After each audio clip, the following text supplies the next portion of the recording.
Hey guys, so in the last video I talked about how to be able to see things about yourself that you don't want to see.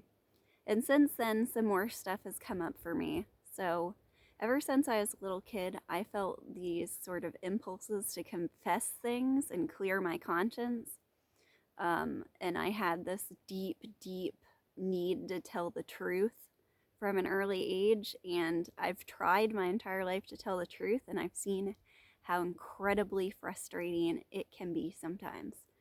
And just now I was sitting and staring out over the water, and this white flash came by, and I realized that I had no way of knowing what it was that went by, and that I could create a bunch of different stories about it from this inconsequential event that I could forget or never think about it, to some mystical experience, to it being a bird and having a whole bunch of different feelings about that.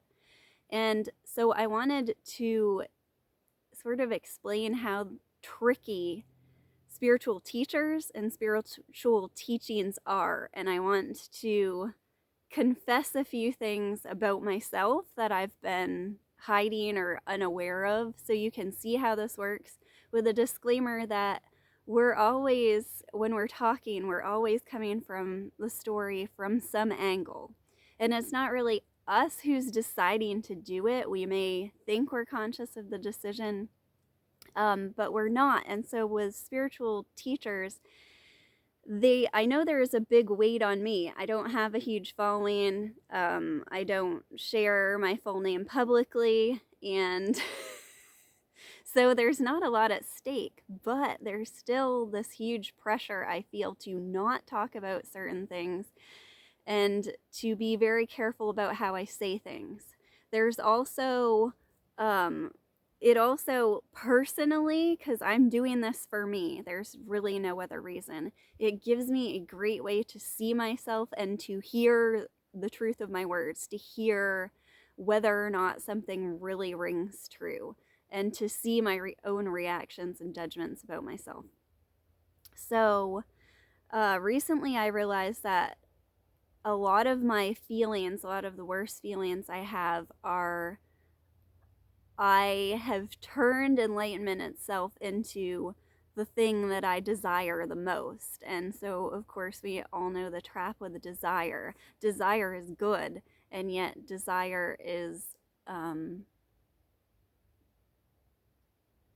also the source of our pain when we separate ourselves from it.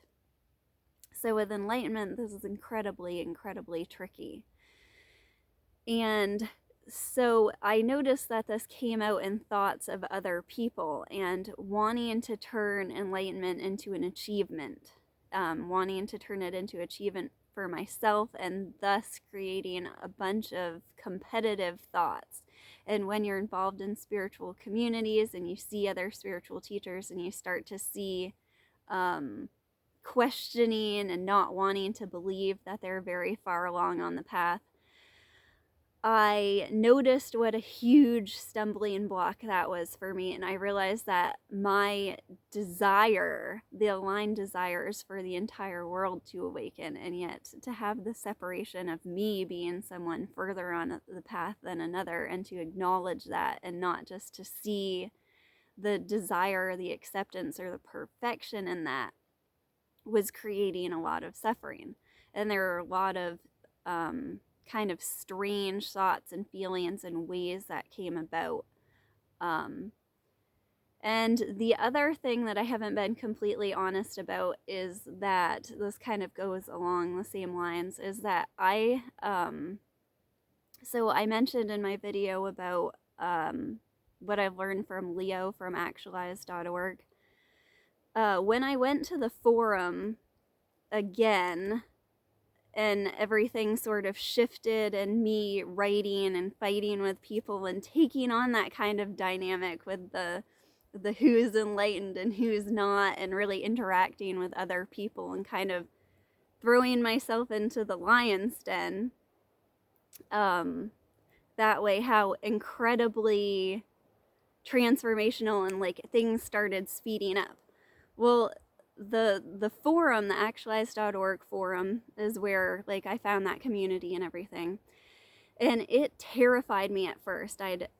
I joined there and just not really understood, not really related to what people were talking about, and then not liked the tone and not liked a lot of the what I perceived as ego, and what is ego there. And so there was this one person on the forum, a moderator, Nam, and I just assumed that this was a woman because he was so incredibly helpful, and his posts were just so loving and just patient, and I did not believe that any man would be on the forum there would be talking like that. So I just really projected, and with the name and everything, I just assumed that this was true.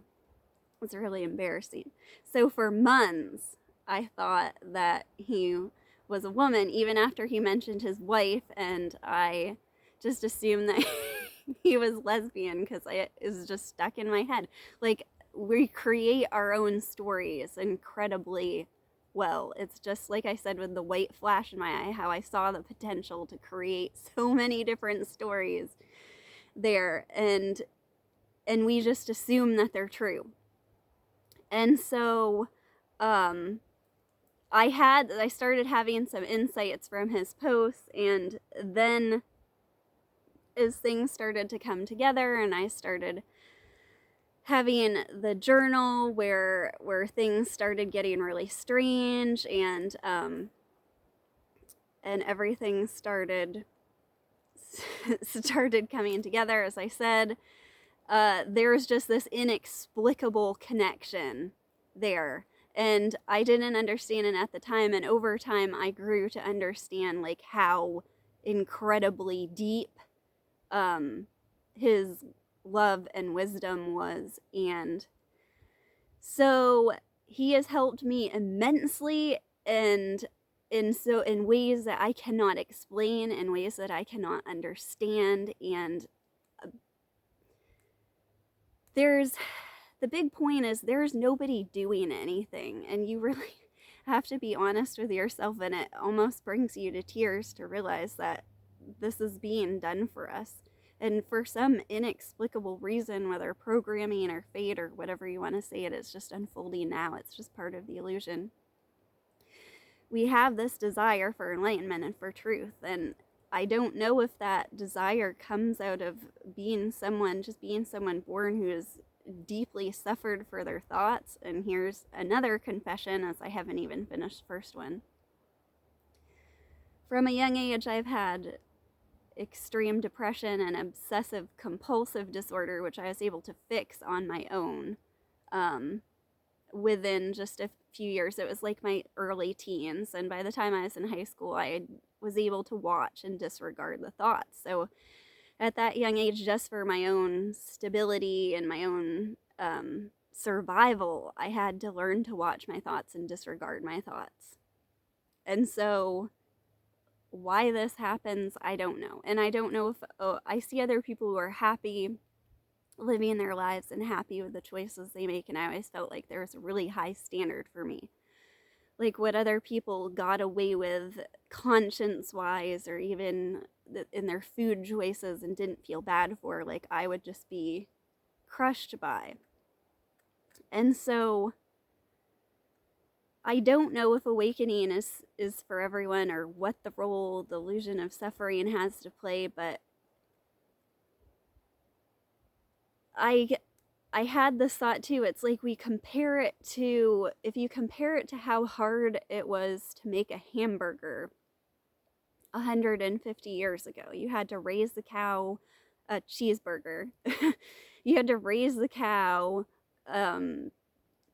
all the work involved in that. You had to grow the wheat. If you had to do every single step of making a hamburger yourself without outsourcing or buying any of the ingredients, milk the cow, make the cheese, all of that, it would take you probably years to make a hamburger. And when you did, it would just be this wondrous event. And by putting a bunch of insights and a bunch of progression and everything together, we have McDonald's, where you can go through the drive-thru and get a hamburger really cheap. I'm not saying that hamburgers are a good idea to eat, but compare it to awakening. So maybe awakening with everybody together, there's nobody doing it. There's no work. With everybody working together, we can make awakening as easy as making a McDonald's cheeseburger. Is it possible? I think that's where the world is going, but it takes everybody working together and everybody understanding that no one is doing this, and no one can get really, really pissed off when it's easier for somebody else to get a cheeseburger than it was for them to do everything on their goddamn own. So anyway, back to the Nom from the forum who really helped me. His name is Phil, and he just started a website. It's actualityofbeing.com. I believe it's a .com, and I'll leave the link in the description. And so he just started doing sessions, and I've done sessions with him. And it's funny that when I first came to the forum, I thought he was this really kind person, and he kind of kept me there and made me feel like it was a safe place to be. And in the end, he turned out to be the person I was terrified of the most, because of, as I became aware of the connection that we had, and his level of development, if you want to call it, relatively, I became absolutely terrified. And the insights and the way that he could just throw me completely off the course. And I said this analogy to him that it feels like, when I talk to him, it feels like I've put all this work into building a house of cards, and I'm like, here, look at it. And I'm like, where should I put, I want to put a turret on this castle of cards, and where should I put it? And he just knocks it down, and that's what it feels like, and it's terrifying. And I think that working with someone closely is a huge plus on this path. And I haven't wanted to mention that in my videos, and I haven't wanted to mention how incredibly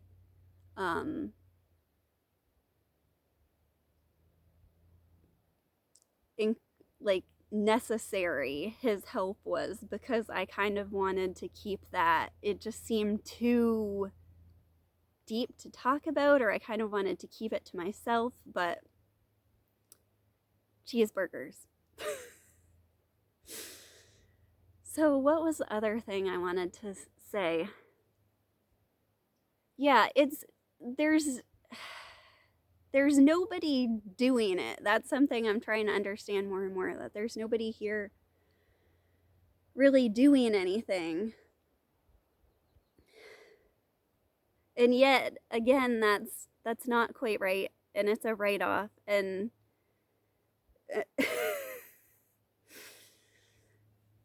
and yet you can't hold yourself to these standards, and you have to understand, with spiritual teachers, like, nobody is actually telling you the truth. Everybody is putting it through some kind of filter for their own, unless they're completely pure, they're putting it through a filter for their own purpose. And even then, their purpose may be for the audience that they have, not to share things that could be taken the wrong way.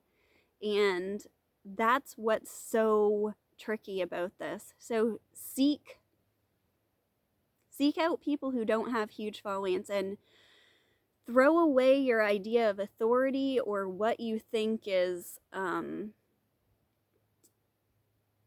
like, we give things credit. We're like sheep. We like the things that are popular. We think that the things are popular are good. But the things that are popular stand upon the unpopular. All is one, and one is all, and nothing is as it seems.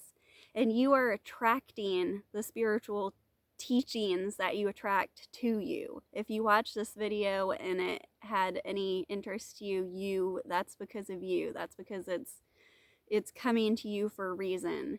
And everything, the more open-minded you are, the better it is. So anyway, do I feel better? I don't know. I guess so. I love you guys. Talk to you later. Bye.